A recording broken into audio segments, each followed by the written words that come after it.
Barangay Hinebra Tony Bishop mga bro, papalitan na nga ba next game? At Hinebra players, dumadami ang injury.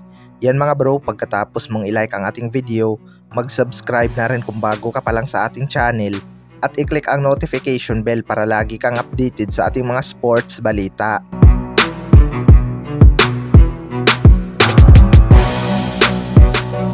So maraming ang players ng Barangay Hinebra ang hindi pa naka-recover sa injury mga bro, gaya na lang nila Aljun Mariano at Jeremiah Gray.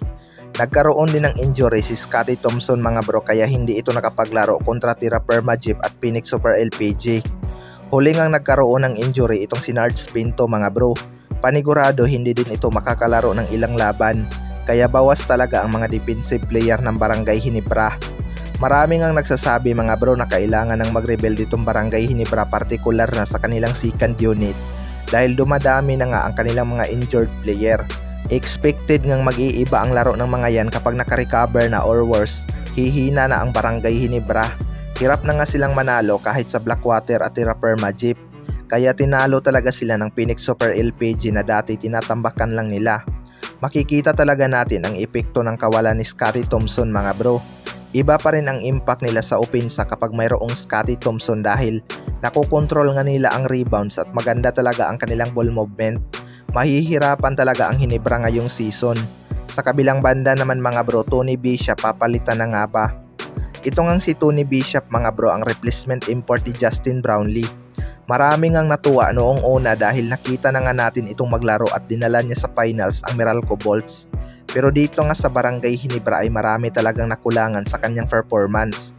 Although nakaka-double digit naman ito pagdating sa scoring, pero malayo talaga ang kanyang basketball IQ kay Justin Brown. Hindi ka nga gaano makakakita ng playmaking kay Tony Bishop, unlike Justin Brownlee na kayang gumawa ng mga play. Pati din yung impact sa crowd mga bro ay ibang-iba talaga kay Justin Brownlee.